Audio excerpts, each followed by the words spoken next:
खबर है में खुश आमदेद। मैं हूँ आपको सईद काजी, मेरे साथ मियाँ शाहिद साहब। नाज़रीन, हमारे साथ मौजूद है मिर्ज़ा इकबाल बेग, किसी तारफ़ के मोहताज नहीं, हमारे स्पोर्ट्स की जर्नलिज्म का एक नुमाया नाम। बहुत शुक्रिया बेग साहब। मैं ज़रा कुछ खबरों का जिक्र कर लूँ, फिर आपकी तरफ बराह रास्त आऊँगा। पाकिस्तान आज बांग्लादेश से भी हार गया और एक वाइट वॉश जिसे कहते हैं, ब्लैक वॉश, ये तो पूछेंगे हम बेग साहब से। मुज़ाकरात के लिए दबाव कहाँ से आ रहा है और मुज़ाकरात की बातें हो रही हैं, मगर क्या ये खाम ख्याल है या कुछ इसमें हकीकत है? कालाबाग डैम की तामीर, फिर एक जो chickens are coming home to roost. आज हमें पता चला कि वो वारदात क्या हुई थी कालाबाग डैम के नाम पर हमारे साथ। और IMF का हुक्म है कि जो रिलीफ हल्का फुल्का दिया गया है आवाम को बिजली के नाम पर, उसको भी ख़त्म कर दिया जाए। Baig sahab, thank you very much for your time. Baig sahab, मैं डायरेक्ट आपकी तरफ आता हूँ। ये फरमाएं कि हमें तो खुदा न खास्ता एक इंस्टीट्यूशनल इन्हदाम दरपेश ही है, तो ये अब ये क्रिकेट में जो हमारे साथ हुआ है, इसे हम किस्मत का लिखा समझ के तो कबूल कर ही लेंगे, मगर क्या वो मोटे मोटे फैक्टर्स हैं कि जो एकदम से नोज डाइव आ गई हमारी क्रिकेट में? बेग साहब, बहुत बहुत शुक्रिया काजी सईद साहब। दरअसल जो इनस्टेबिलिटी है ना, गैर मुस्तकिल मिजाजी, वो पाकिस्तान क्रिकेट को खाए जा रही है। 2022 से अगर आप देख लें, इतने चेयरमैन बदल चुके, रमीज राजा, नजम सेठी, जका अशरफ, मोहसिन नकवी, बेशुमार चेयरमैन बदले, कप्तान बदले, सिलेक्शन कमेटी बदली, चीफ सिलेक्टर बदले, बहुत सारी चीज़ें। तो ये सारी चीज़ें रिफ्लेक्ट कर रही हैं टीम की कारकर्दगी पर। वरना आपसे 3 साल पहले जब आखिरी मरतबा हम फरवरी 2021 में टेस्ट मैच जीते थे साउथ अफ्रीका के खिलाफ रावलपिंडी क्रिकेट स्टेडियम में, उस वक्त तमाम चीज़ें सही थी, लेकिन फिर उसके बाद ये चीज़ें गड़बड़ होना शुरू हुई। तो मैं समझता हूँ कि इसकी जिम्मेदारी जो लोग हेल्म ऑफ अफेयर्स पर हैं उन्हें लेना होगी। टैलेंट हमारे पास आ नहीं रहा काजी साहब। कप्तानी की दौड़ में हमारे कई खिलाड़ी लग गए, जिसकी वजह से उनकी तवज्जो अपने इंफरादी खेल पर ज़्यादा मरकूज है, बजाय इसके कि वो टीम के लिए कोई कारनामा सर अंजाम दें। आपका सुपरस्टार बाबर आजम बुरी तरीके से फ्लॉप हो रहा है। गुज़िश्ता 16 टेस्ट इनिंग्स में 351 रन है बाबर आजम के, और इस टेस्ट सीरीज में सिर्फ 64 रन हैं। तो आप बताएं कि पाकिस्तान क्रिकेट कहाँ जा रही, जिस पर आप इंतजार कर रहे थे कि जिन पे पत्ता था, जिन पे तकिया था वही पत्ते हवा देने लगे, जिन पे तकिया था वही पत्ते हवा देने लगे, तो फिर क्या होगा पाकिस्तान क्रिकेट का? मगर एक तो बात, तो बेग साहब, जिस तरह सुपरस्टार हार रहे हैं, तो बाबर आजम से मुतल्लिक ये भी खबर आ रही है कि वो इस्तीफा देने की सोच रहे हैं या उनसे इस्तीफा लिया जा रहा है। क्या खबरें हैं सर आपके पास? सर, वो वफाकी वजीर थोड़ी हैं जो इस्तीफा देंगे। वो या तो रिटायरमेंट का ऐलान करेंगे। मियाँ शाहिद साहब, रिटायरमेंट का ऐलान वो अभी कैसे करेंगे? अभी तो नौजवान है, 2015 में तो वो क्रिकेट में आए। मेरी अपनी जाती राय है कि जब वो आउट ऑफ फॉर्म है, थोड़ा सा वो रेस्ट कर लें ताकि वो अपने आप को दोबारा से रीफोकस कर सके। माजी में ऐसा हुआ है, विराट कोहली की मिसाल हमारे सामने, जो रूट की मिसाल हमारे सामने। दुनिया के कई टॉप के बैट्समैन जब वो आउट ऑफ फॉर्म होते तो वो थोड़ा सा रेस्ट ले लेते हैं ताकि वो अपने आप को मुकम्मल तौर से जो है जहनी तौर पे तैयार कर सके। अच्छा, ये मोहम्मद आमिर वगैरह भी छोड़ के चले गए हैं सर। देखें, इससे पहले मिसालें तो मौजूद है ना, वहाब रियाज और वगैरह की, उन्होंने भी छोड़ दिया। टेस्ट क्रिकेट छोड़ सकते हैं, क्योंकि उनसे अगर कारकर्दगी नहीं दिखाई जा रही तो फिर छोड़ दें। सर, उन्होंने छोड़ा नहीं, उन्हें निकाला गया। वो तो आखिरी दम तक कोशिश में थे। दिसंबर 2020 में वहाब रियाज पाकिस्तानी टीम में थे और यही तमाम खिलाड़ी उनके साथ खेलते थे, जिनके वो मैनेजर बनकर चले गए अमेरिका, और वहाँ $25-25 का कव्वाली नाइट के लिए टिकट फरोख्त किया गया। जी काजी साहब, तो ये अब बाबर आजम का तो बड़ा नाम था कि मोहम्मद यूसुफ के बाद वो बड़ा नाम है, मगर वो भी फेल हो रहे हैं मुसलसल। बिल्कुल, नो डाउट इन डैट कि अपने आप को उसने मनवाया है बैनुल अक़वामी सतह पर, लेकिन पता नहीं क्या वजह है। एक तो शायद मेंटली वो थोड़ा डिस्टर्ब हो गया जब उसे कप्तानी से हटाया। ज़का अशरफ साहब ने शाहीन आफरीदी को कप्तान बना दिया, फिर वापस आए, फिर बाबर आजम को कन्विंस किया। PCB के नए चेयरमैन मोहसिन नकवी साहब ने, फिर वो कप्तान बन गया। शान मसूद टेस्ट के कप्तान थे। तो बहुत सारे अवामिल पसे पर्दा जो है काजी साहब कार फरमा है, जिनकी वजह से उसकी कारकर्दगी पर भी फर्क पड़ा है। नेपोटिज्म की बात हुई, लास्ट टाइम मेरे साथ मौजूद थे मिर्जा साहब। देखें, हम बांग्लादेश से भी हार रहे हैं, हम 9वें नंबर पर आ रहे हैं, और कहां तक हमारी जो हालत है वो अबतर हो चुकी है। तो इसमें कसूर क्या, किसका है? मसला कहां है? क्या चेयरमैन PCB नहीं इसको अलाइनमेंट कर पा रहे, या टीम में मसला है? मसला किधर है? देखें, PCB के चेयरमैन वफाकी वजीर दाखिला भी है, उनकी बहुत अहम जिम्मेदारी है और वो दोनों तरफ वक्त दे रहे हैं। इसीलिए वो वकार यूनुस को लाए। वकार यूनुस भी 3 हफ्ते काम करने के बाद चले गए। उन्होंने कहा मेंटोर बन जाओ, 50 लाख रुपए एक सीजन के मिलेंगे बुरे। तो मेरे ख्याल में तवज्जो अगर दी जाए तभी मामला बेहतर हो सकते हैं, और right man for the right job अगर होगा तो क्रिकेट के मामला बेहतर होंगे। और काजी साहब, जो आप नेपोटिज्म की बात कर रहे थे, नेपोटिज्म तो है, इसमें कोई शक नहीं। बाबर आजम के दौर में काफी खिलाड़ी जो उनके दोस्त यार थे वो उनको खिलाते रहे। आप देख लें, शादाब खान हुए, हसन अली हुए, उसके बेशुमार क्रिकेटर्स हैं, आसिफ अली हुए, वो उन सबको खिलाते रहे। तो वो भी एक फैक्टर है कि आप बजाय दोस्ती यारी निभाने के अगर आप पाकिस्तान के सब्ज लाली परचम की सरबुलंदी को सोचे तो फिर आप यकीनी तौर पर कामयाब हो सकते हैं। कुछ ज्यादा जोर नहीं है हमारे यहाँ, जो भी इक़्तिदार में आता है और वो अब तोड़ के तो हम स्टेडियम बना रहे हैं, उस तरफ बड़ी तरक्की करते हैं, उसकी तरफ हमारा क्यों रुख ज्यादा है? क्रिकेट का इंतजाम हो रहा है और ठेकेदारी का एहतमाम हो रहा है। जनाब, ये आपने बिल्कुल सही कहा, इनेदाम और एहतमाम की बात जो आपने की कहा। मिर्जा साहब, नाम भी बदला जा रहा है कज़ाफी स्टेडियम का, ये भी खबरें आ रही हैं, और इमरान खान एनक्लोजर का नाम भी बदला जा रहा है। तो क्या स्टेडियम बदलकर क्रिकेट ठीक कर लेंगे?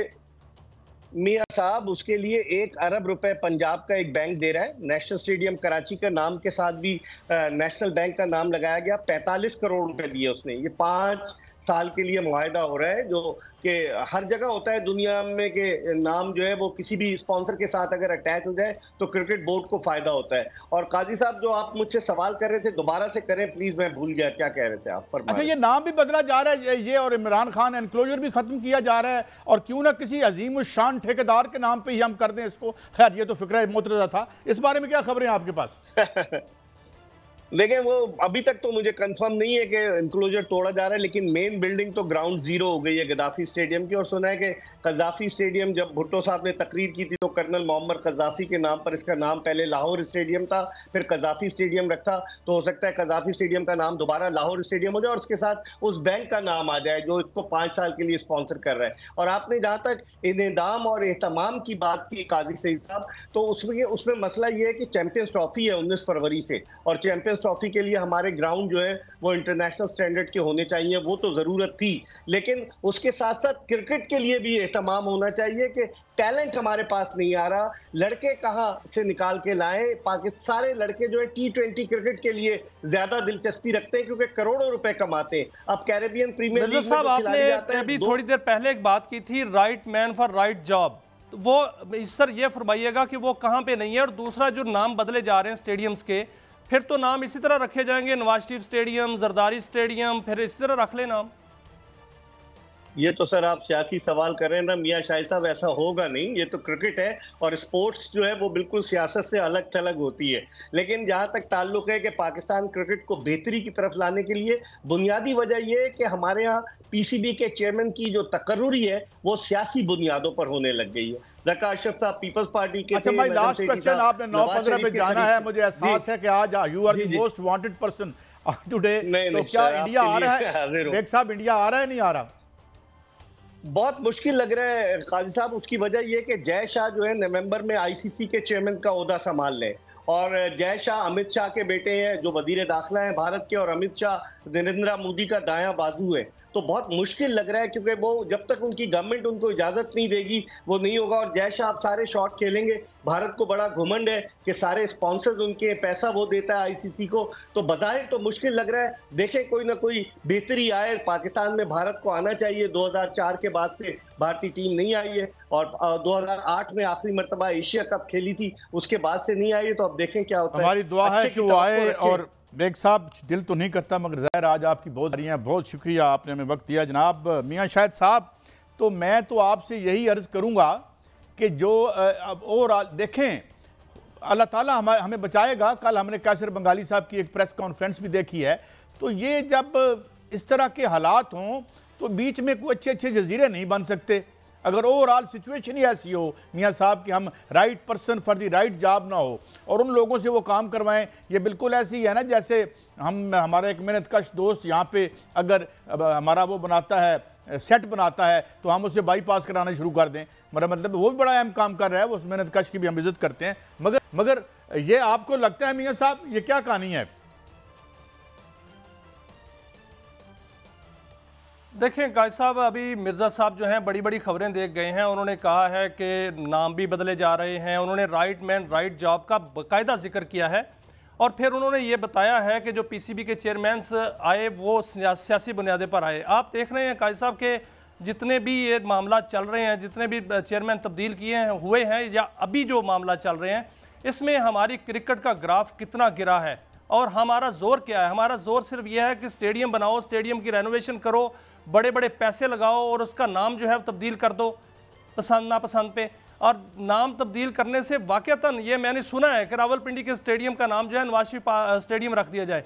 जो आपने बात की थी वो बिल्कुल ठीक की थी कि इस तरह के फिर नाम तो तब्दील करके तो फिर इस तरह कर दिया जाएगा, लेकिन क्रिकेट पर, खेलों पर कोई तवज्जो नहीं है। और इस वक्त मामला ये है कि हम बांग्लादेश से हार चुके हैं। क्या ये खिलाड़ी जो है ये खेल नहीं सकते? हमारे कप्तान जो है वो बेहतर लीड नहीं कर सकते? तो पाबंदी लगा दें, फिर सीख लें, पहले टैलेंट हंट कर लें, फिर जाके तो है वो क्रिकेट खेल लें। इस तरह की जागनसाई तो नहीं होनी चाहिए कि हमारी टीम जो है मजाक बन के रह गई पूरी दुनिया में। और इस वक्त आज जितना भी जागनसाई हो रही है काजी साहब, मसला ये नहीं है, मसला ये है खेल में हार जीत जो होती है वो खेल का हिस्सा होती है, लेकिन इस तरह हारना हजीमत होती है और इस तरह हारना बेइज्जती होती है। और बेइज्जती जो है वो हमारी टीम हर बार करा रही है और हर वक्त करा रही है। सर बात तो ये है कि यार क्रिकेट के लोगों को क्रिकेट के मुनासिब दें। अब हम उस पर बड़ा बोझ डाल रहे हैं। वो बेचारा जो हमारा कप्तान था और बड़ा उसको प्लेयर भी कहा जाता है, लेकिन ये कि बहरहाल उसमें टैलेंट तो है, उसने डेमोन्स्ट्रेट में, मगर जो मैनेज करते हैं और जो लोग जो हैं वो जिसका काम उसी को साझे, तो इसलिए मेरे ख्याल में ये औहदे बंदर बांट की तरह ना बांटे जाएं, सियासी अपॉइंटमेंट्स ना की जाएं। और जो इंस्टीट्यूशनल निज़ाम हमें लगता है जिसकी वजह से हमारा क्रिकेट की उसकी ज़द में है, स्पोर्ट्स उसकी ज़द में है, इससे बचाव के लिए हमें कुछ कर लेना चाहिए। ब्रेक के बाद हाजिर होंगे, बहुत सी अहम खबरें हैं, हमारे साथ रहिए।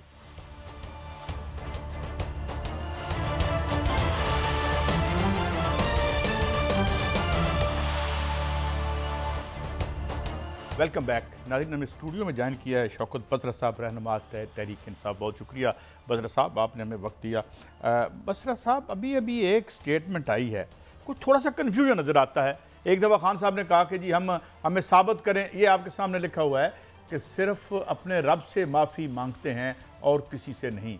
गोया उन्होंने वो कह रहे हैं कोई सबूत है तो बताएं 9 मई पे। ये क्या वही पोजीशन है या आपने पोजीशन बदली और आपने सख्त पोजीशन ले ली है? ये तो वही पोजीशन है जो आपको पता कि जब 9 मई हुआ तो खान साहब ने क्या कहा।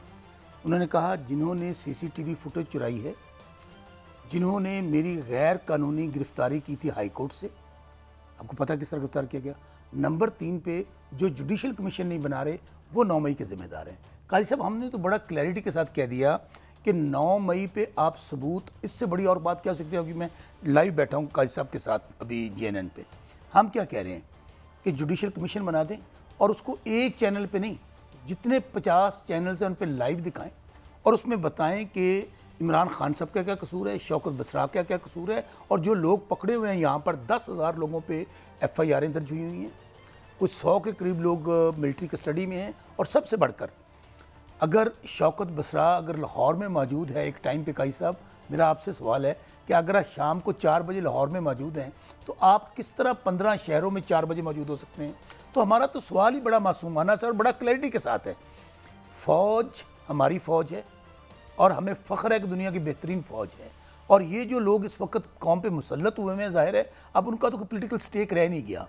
उनको इस बात का पता है कि हम लोग तो ज़ाहिर है अगर मियाँ नवाज शरीफ का हिस्सा हार गया, मरियम बीबी हार गई, और किन से हार गए कि डॉक्टर यास्मीन राशिद जेल में पड़ी हुई हैं, इमरान खान साहब कैंपेन नहीं कर पा रहे, इसके बावजूद वो सीटें लूज़ कर गए। तो उनका तो नुक्ता नज़र यही है कि हम वो 9 मई के पीछे छुपेंगे और 9 मई को इस्तेमाल करेंगे कार्ड के तौर पर।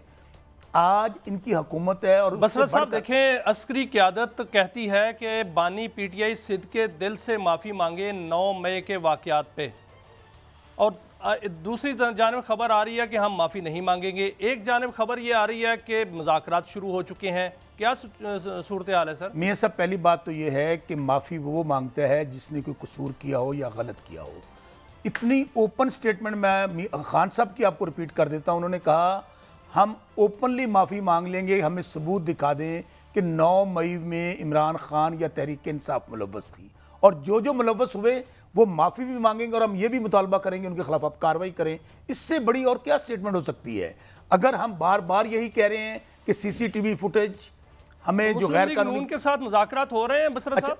मुज़ाकरात बंदा उनसे करता है जो पॉलिटिकली रेलिवेंट हों। मियाँ साहब वो तो अब मुकम्मल तौर पे इररेलेवेंट हैं, वो कठपुतलियाँ हैं। और वैसे भी उनका, मैं चूँकि मुस्लिम लीग नून का बंदा कोई नहीं बैठा, अब उनकी सूरत हाल तो ये है कि जैसे हम उबर करवाते हैं, रेंट आ कार है, या किराए पे घर लेते हैं, या किराए के कातिल होते हैं, वो तो अब किराए की जमात और किराए के लीडर रह गए मियाँ साहब। उनको इस्तेमाल जो मर्जी कर ले। जब आप अपना इलेक्शन अच्छा साहब ये मुझे फरमाएं कि ये सर आज एक बड़ा इस्तीफा आया, अख्तर मैंगल ने इस्तीफा दे दिया। आप इसको रूटीन का इस्तीफा समझते हैं कि या आप देखें तारीख तो दोहराती है अपने आप को, क्या ये 22 अप्रैल 2022 की तरफ तो नहीं मामला जा रहा?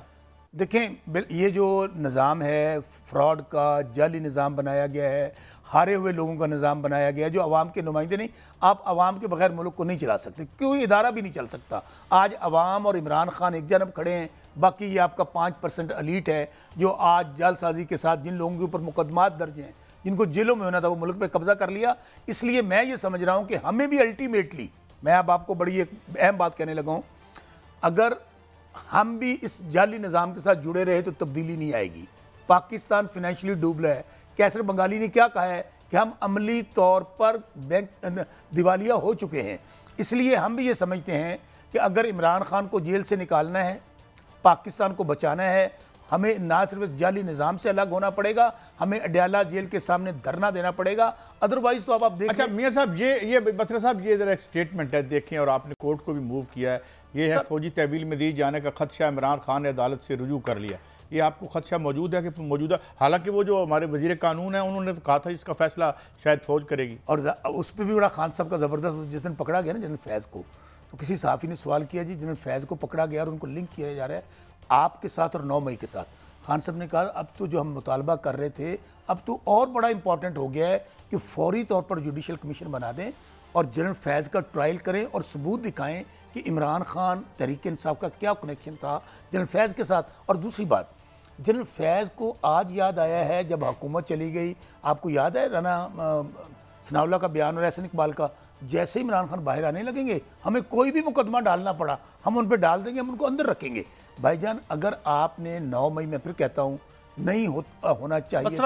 बसरा साहब, अगर बानी पीटीआई जिस तरह खदशा जाहिर कर रहे हैं कि उनका मिलिट्री ट्रायल किया जाएगा, अगर ऐसा होता है तो क्या पीटीआई इस्तीफे देगी असम्बलियों से? भाईजान, हम इसका पहली बात तो ये है, हम अदालतों का एहतराम करते हैं, हम कानून और आइन के ताबे अपने केसेस लड़ेंगे मियाँ साहब, हम अदालतों में इसको चैलेंज करेंगे। हम ये समझते हैं, खुद काजी फाइज साहब जो बैठे हुए हैं यहाँ पर, उन्होंने कहा था कि मिलिट्री ट्रायल नहीं हो सकता सिविलियंस का, ना ही मिलिट्री अदालतें होनी चाहिए।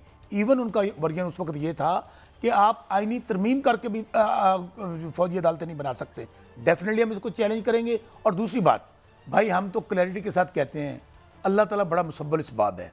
इमरान खान साहब पे आपने 200 मुकदमा बना लिया, उनको झुकाने के लिए, डराने के लिए, उनको मुल्क से भगाने के लिए, डील करने के लिए। खान साहब नहीं झुके, उनके ऊपर दहशतगर्दी, गद्दारी, करप्शन, हद तो ये है इद्दत में निकाह जैसा घटिया मुकदमा भी दर्ज कर लिया। मैं आपको चैलेंज से कहता हूँ सर 8 सितंबर का जलसा होगा, क्योंकि पहले जो जलसा बात हो रही थी तो आपने कहा था होगा, क्या अब होगा? 100% होगा, बिल्कुल होगा। अभी तक इनको हमें वेन्यू नहीं दे रहे, हमें जगह नहीं बता रहे, लेकिन इस दफ़ा जो कुछ मर्जी करें इंशाल्लाह। मैं GNN पे बैठा हूँ, काजी साहब मेरे साथ बैठे हैं, मियां शाहिद साहब बैठे हैं। मुकाम चेंज कर दिया गया है, आज मुकाम चेंज कर दिया गया है, कहा गया है कि मुकाम चेंज कर दिया गया है और उसको संगजानी ले जाया गया है। क्या फिर भी आजम स्वाति साहब को किरदार तो नहीं अदा कर लेंगे? भाईजान, मैं आपको फिर कहूँ, उस वक्त भी जब जलसा कैंसिल किया गया तो पाकिस्तान के इंटरेस्ट में किया गया था। जब कहा गया कि यहाँ पे 9 मई दोबारा हो सकता है, यहाँ पर मजहबी जमातें आई हुई हैं, ख़त्म नबुव्वत का मामला है, तो खान साहब ने कहा सबसे पहले पाकिस्तान, वो स्टेट्समैन है, क्योंकि उनका जीना मरना पाकिस्तान के साथ है, तो हमने जलसा कैंसिल कर दिया था। इस बार ये हमारा NOC कैंसिल करें, जो कुछ करें, कंटेनर लगाएं, इस दफ़ा जलसा कैंसिल नहीं होगा। ये हमें जेलों में डालें, अभी से इन्होंने हमारे घरों पे रेड शुरू कर दिए हैं, लेकिन करके देख लें, ये शौक पूरा इस दफ़ा हमने भी, हम सब इसके बावजूद ना हम कानून को हाथ में लेंगे, ना हम कोई गमला टूटने देंगे। हम कौम को बताएंगे कि इस बार हम लोग पुरअमन रहकर इंशाल्लाह अपने टारगेट पे इस्लामाबाद पहुंचेंगे और इंशाल्लाह तारीखी जलसा। क्या महसूस कर रहे हैं, क्या एस्टीमेट है आपके कि अवाम आपको कितना? देखें काजी साहब, पहली बात तो ये है कि इस वक्त जबर और जुल्म का निज़ाम है, आमरीत से बदतरीन हालात हैं, जजेस जिन्हें इंसाफ देना खुद इंसाफ मांग रहे हैं। इसके बावजूद इमरान खान जो पाकिस्तान है हमारे लिए जलसा करना, हालांकि खान साहब जेल में पड़े हैं, बहुत जुल्म और जबर हो रहा है, इसके बावजूद आपने देखा है सवाबी में जलसा हुआ, किस जोश व खरोश के साथ अवाम हमारे पंजाब से गई थी। ये अगर रुकावटें डालने का प्लान इनका है, लास्ट टाइम भी आपको पता है मोटरवे भी बंद कर दी, जीटी रोड भी बंद कर दी, कंटेनर ही कंटेनर थे, पूरा इस्लामाबाद बंद कर दिया। इंशाल्लाह तारीखी जलसा होगा। आप देखेंगे कि अवाम इसके बावजूद कि हमें ये खा वो मेरा इलाका हरुणाबाद फोटाबास है, वहाँ पे लिस्टें बनी हुई हैं, हमने भी सुन ले, हमने जो जलसा मुलतवी हुआ था उसमें आजम स्वाति साहब राब्ताकार बने थे और जो सीएम केपी के हैं उनको पैगाम दिया गया था। क्या अब भी कोई पैगाम रसानी हो रही है जलसे के हवाले से? या अभी जब आपसे बात कर रहा हूँ पैगाम रसानी नहीं हो रही, लेकिन अगर पैगाम रसानी हुई भी तो हम जलसा कैंसिल नहीं करेंगे। और आपको पता है कि उस वक्त पैगाम रसानी स्टैब्लिशमेंट ने रब्ता किया था अली अमीन गंडापुर से, जो हमारे चीफ मिनिस्टर हैं, और उनको यही बात जो मैंने अभी आपको बताई है कि हालात अच्छे नहीं हैं, अमन व अमान की सूरत हाल है, आप ये जलसा कैंसिल कर दें। और सुबह 7 बजे वो तो राना सनाउल्लाह बड़ा परेशान है, मियाँ नवाज शरीफ सुना बड़ा परेशान है कि ये जेल खुल किस तरह गई। हुकूमत तो पंजाब की है वहाँ पे। हमने सुना वज़ीर दाखिला के लेवल पे जो टीवी पे कहा गया लोगों की तरफ से नहीं सर नहीं, मैं फिर आपको कह रहा हूँ, हमें इस्टेब्लिशमेंट ने रब्ता किया था कई सब, और कई अली अमीन गंडापुर साहब ने अपना जो महर बुखारी को इंटरव्यू दिया वो सुन लीजिए कि हाईएस्ट लेवल पे रब्ता हुआ और यही कहा गया कि आप जलसा मुलतवी कर दें। सुबह 7 साढ़े 7 बजे खान साहब को उठाया गया और खान साहब को ये पिक्चर बताई गई इस दफ़ा, और खान साहब ने कहा ठीक है अगर ये हालात हैं कोई बात नहीं हम फिर कर लेंगे। ये बाकायदा जो वफद वहाँ पे गया उनके पास 8 तारीख की अप्रूवल। देखें बसरा साहब, क्यादत जो है वो बंदे इकट्ठे करती है, क्यों क्यादत जो है वो गायब है, क्यादत नहीं है, मौजूदा क्यादत जो है वो मंजर आम पर नहीं है, बंदे कहाँ से आएंगे? मियाँ साहब सब लोग मौजूद हैं, तमाम तर जुल्म जबर बर्बरियत के बावजूद आपने देखा कि 14 अगस्त को हमने, उस दिन भी यही हालत थी लाहौर में कि हमने आज़ादी का दिन मनाना था। आपने देखा कि 13 तारीख को लाहौर के अंदर कितनी तारीखी रैली हुई थी मोटरसाइकिल पे, हमाद अजहर जिन पर 53 FIR हैं, जो दहशतगर्द हैं, पता नहीं क्या क्या उन पर लगाया हुआ है। अच्छा, यहाँ पे मुदाखलत भी बड़ी होती है बसरा साहब, क्या करें हम। और आज फिर कुछ सफारतकार अमरीकी जो हैं सुना है मिले हैं। सर आपने कहा कि हाईएस्ट लेवल पे राब्ता हुआ था, तो क्या अब भी कोई राब्ते हो रहे हैं? लग ऐसा रहा है कि जैसे जो मुज़ाकरात हैं इस पर दबाव है, कोई दबाव है आप लोगों पे, PTI पे के मुज़ाकरात करें? बिल्कुल हमारे ऊपर कोई दबाव नहीं है, ना ही आपको पता है इमरान खान सब दबाव लेते हैं। और वैसे भी मैं बार बार आपको कहूँ, मुज़ाकरात हम लोग अगर कोई डील लेनी हो, हुकूमत लेनी हो, या कोई हम लोगों ने अंडर हैंड आपको डील करके जाना हो लंदन, तो फिर करें। हम इनसे मुज़ाकरात इसलिए नहीं करते, इनके पल्ले कुछ नहीं है, ये हमें क्या देंगे। इनके पास तो पहले ऑलरेडी ये 17 सीटों वाली पार्टी है भाई, हम मुज़ाकरात उनके साथ करना चाहते हैं। सर देखिए महमूद खान अचकज़ई और राना सनाउल्लाह जो हैं वो एक्टिव हैं, वो आपस में राब्ते कर रहे हैं, और महमूद खान अच्छा मैं माफ़ी चाहता हूँ मियाँ साहब, ये हम बसरा साहब तो हमें मेहरबानी करते ही रहते हैं। एक ब्रेक है और बहुत शुक्रिया बसरा साहब, आपने में वक्त दिया, आपकी मुश्किलें भी आसान हो और इस मुल्क की मुश्किलें किसी तरह से आसान होनी चाहिए। नाज़रीन एक ब्रेक है, ब्रेक के बाद हम बात करेंगे ये काला बाग डैम का क्या चक्कर और IMF ने हमें रिलीफ देने से क्यों मना कर दिया। एक ब्रेक के बाद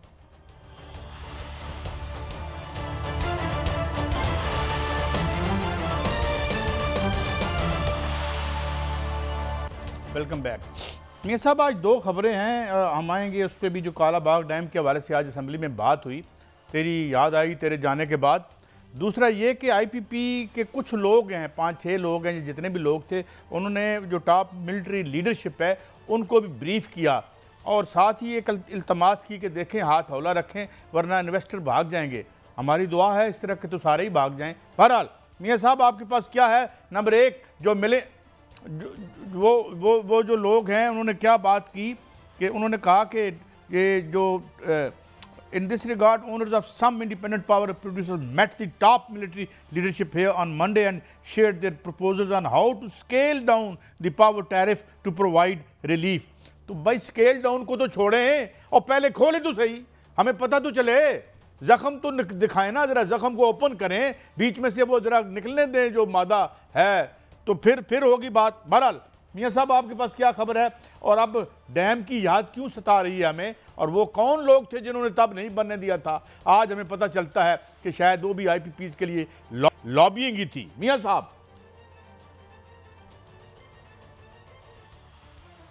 काश साहब, इस हवाले से दो खुशखबरियाँ भी हैं और ख़बरें भी हैं, क्योंकि जो IPPs वाले मालकान हैं वो आए नहीं थे, उनको तलब किया गया था और इस हवाले से तहकीकात चल रही थी। हमने पहले भी इस पर बात की कि तहकीकात हो रही हैं और शिकंजा जो है वो कसा जा रहा है। और आज कल जो मुलाकात हुई उसमें IPPs के मालकान ने बताया जी 1994 के जो पावर प्लांट्स थे उनकी इतनी कैपेसिटी नहीं थी, हालांकि उन्होंने भी डॉलरों में बहुत सा कमाया माल, हजम कर लिया। उन्होंने कहा उनकी इतनी नहीं थी, 2015 से लेकर अब तक की जो है वो बहुत ज़्यादा कैपेसिटी है। उन्होंने बताया कि 148 रुपये फ़ी डॉलर के हिसाब से उनको मिलता था, अब 278 रुपये फ़ी डॉलर के हिसाब से इनको मिलता है, जो कि 10,000 मेगावाट से ज़ायद की कैपेसिटी है। उस वक्त जो कैपेसिटी थी वो 2,500 मेगावाट से ज़्यादा थी। अब मामला सर ये है कि ये कल तलब तो किया गया था, उनकी बात तो सुनी गई है, लेकिन खुशखबरी इसमें क्या है? खुशखबरी इसमें यह है कि उनको बताया गया है दो टोक अल्फाज में कि ये जो मुआहदे हैं ये भी खुलेंगे, फ्रांसिक ऑडिट भी होगा, जो इसमें कसूरवार पाया जाएगा उसको सजा भी मिलेगी और वो जेल भी जाएगा। तो इस पर जो है वो घुटनों पर आ गए हैं और इस मामले में उन्होंने कहा है कि हमें ये मंजूर है, नज़र-ए-सानी कर ली जाए। आइंदा आने वाले दिनों में एक खुशखबरी मिलेगी कि नज़र-ए-सानी इस पर शुरू हो चुकी है। लेकिन काजी साहब 2020 में भी ये काम हुआ था, लेकिन उसमें ये काम मुकम्मल नहीं हुआ था। दुआ करें कि अब ये काम मुकम्मल हो जाए, वरना अगर ये काम मुकम्मल ना हुआ तो ये काम मजीद बिगड़ जाएगा। मियां साहब, उम्मीद यही है कि ये काम मुकम्मल होगा, क्योंकि इस दफा जो मियां साहब मैं आपसे एक और खबर के हवाले से बात करना चाहता हूं। आज काजी साहब इर्रेपरेबल डैमेज तो इन्होंने कर दिया है, ये तो मैं आपको बताऊं, मगर एक बात मैंने और भी सुनी है और एक टॉप शख्सियत से जो एनर्जी के हवाले से इंतहाई मोतबर नाम है, उन्होंने कहा ये चाइना वाले भी निकालें असल इनके पीछे कौन है, कि चाइना वाले जो हैं उनके साथ कोई किसी का, मैं कोई क्लेम नहीं कर रहा, मैं किसी का नाम नहीं ले रहा, लेकिन ये मुआहदे भी खोलें। और ये जो आपने साहिवाल वाला मामला कहा है, इस पर तो ये 2015 की बात कर रहे हैं ना, जिस पे रिपोर्ट मौजूद है एक्सपर्ट्स की कि ये ना करें, डैमेज करेंगे एनवायरनमेंट को भी और मैशत का तिया पांचा कर देंगे। ये वही मुआहदे हैं मियां साहब? साहब बिल्कुल ये वही मुआहदे हैं। असल में जो चाइनीज़ IPPs हैं वो चाइनीज गवर्नमेंट के साथ नहीं हुए, वो वहाँ कंपनियों के साथ हुए हैं और देखना ये पड़ेगा कि उन कंपनियों के साथ किस तरह मुआहदे किए गए हैं, उन कंपनियों के साथ बातचीत कैसे की गई है। और दूसरा, जहाँ तक साहिवाल कोल की बात है तो वहाँ तो एनवायरनमेंट असेसमेंट ही नहीं हुई और जो EPA थी उसको कहा गया कि वो NOC दे दे, उन्होंने वहाँ असेसमेंट की नहीं है। वहाँ पर जितने भी एनवायरनमेंट के प्रॉब्लम्स नज़र आ रहे हैं या उस वक्त जो इसमें तवक्को की जा रही थी उससे ज़्यादा जो है वो प्रॉब्लम है। और उसका जो बिजली का यूनिट बन रहा है फी यूनिट, वो 70 रुपये से भी ज़ायद पर गया है और आइंदा जो प्रोजेक्शन की गई है वो 370 रुपये फ़ी यूनिट पर की गई है। अब इसको कहा जा रहा है कि इसको कन्वर्ट करेंगे कोल लोकल कोल पे, तो अगर इसको लोकल कोल पे कन्वर्ट करते हैं तो 1251 अरब रुपए इस पे लगेंगे और ये तो एक बहुत बड़ा पलंदा है। लेकिन ये खुलेंगे मुआहदे का हिस्सा, लोकल कोल पे जाते तो क्या हमें कोई फर्क पड़ता नहीं है साहब? अगर लोकल असेंबली में, और इस हवाले से मैं खबर भी देता चलूं कि कालाबाग डैम का फैसला कर लिया गया है और बड़ी संजीदगी से यह फैसला कर लिया गया है कि कालाबाग डैम बनेगा। ये फैसला किसने किया और ये जो डैम बन रहा है इसको तो रोकने को फिर रहे हैं। जितनी कारपोरेट एग्रीकल्चर फार्मिंग हो रही है उसमें लाखों एकड़ अराजी जो है उसको सैराब करना है, तो उसके लिए हमें डैम चाहिए, हमें पानी चाहिए। इस वक्त हालत ये है कि 14 अरब डॉलर का पानी हम जाया कर चुके हैं और तरबेला, मंगला और चश्मा बिराज से जायद का जखीरा हम समंदर बुर्द कर चुके हैं काजी साहब। और ये वो डैम था जिसको बाकायदा नहीं बनने दिया गया। 1991 का एक कार्ड उठा के देख लें, उसका जो ओरिजिनल ड्राफ्ट है उसमें लिखा हुआ है कि कालाबाग डैम बनेगा, लेकिन ये डैम बाद में जो है वो उसके करारदाद यहाँ पे देखे ना हमारे प्रोग्राम पे ये बात हुई मियां साहब, हमारे प्रोग्राम पे ये बात हुई कि किस तरह इवन मुबैना तौर पर NGOs इन्वॉल्व थी, डूब जाएगा। मैंने जाती तौर पे दुनिया के जो दूसरा या पहला बड़ा डैम है हूवर, उसको विजिट किया है लास वेगस में, तो ये पहला मुल्क था जो डूबता है। अब सवाल ये है कि ये जो डैम बन रहा है, ये क्या नाम है, दियामर, इसको तो रोकने क्यों फिरते हैं हम कि जी वो नहीं करना, वो तो ये नया कैसे बनने देंगे जब तक ये पॉलिटिकल डिस्पेंसेशन मौजूद है? मियां साहब देखिए काजी साहब, ये फैसला तो अब हो चुका है, ये बड़े लेवल पे फैसला हुआ है। मेरी बात हुई है कि बड़े ज़राए से, उन्होंने बताया है, ज़राए ने नाम ना जाहिर करने पर बताया है, उन्होंने कहा है कि कालाबाग डैम का भी फैसला हो चुका है और दयामर बादशाह डैम का भी फैसला हो चुका है, वो भी बनेगा। डैम साइट ज़रूर बनेगी, अगर उसमें पावर साइट नहीं बनती तो ना बने, कोई मसला नहीं, लेकिन दयामर बादशाह का डैम भी बनेगा और कालाबाग डैम भी बनेगा। और इस हवाले से तमाम तर डाटा, तमाम तर मालूमात, लेकिन मियां साहब एक और अहम बात बताइएगा, वक्त बड़ा कम है, बाकायदा तौर पर सामने मियां साहब अगर ये खुलेंगे तो, और अगर ये बहुत सारे स्केल्टन तो निकलेंगे ना कबर्ड से, ये वारदात तो हुई है, सबको पता है, क्या जिन्होंने पाकिस्तान की अमानतों में खयानत की है, मुआहिदों में ऊपर नीचे हुए हैं, और अगर चाइनीज के साथ क्या अगर ये साबित होता है, मैं अगर कह रहा हूं, मेरे पास खबर नहीं है, मैंने उड़ती उड़ती सुनी है, इसमें अगर लोकल बंदों के भी स्टेक्स हैं तो क्या इनके गिरबान कोई पकड़ेगा या फिर उन्होंने नहीं फड़ांगे जिन्हें कुछ नहीं किया? मियां साहब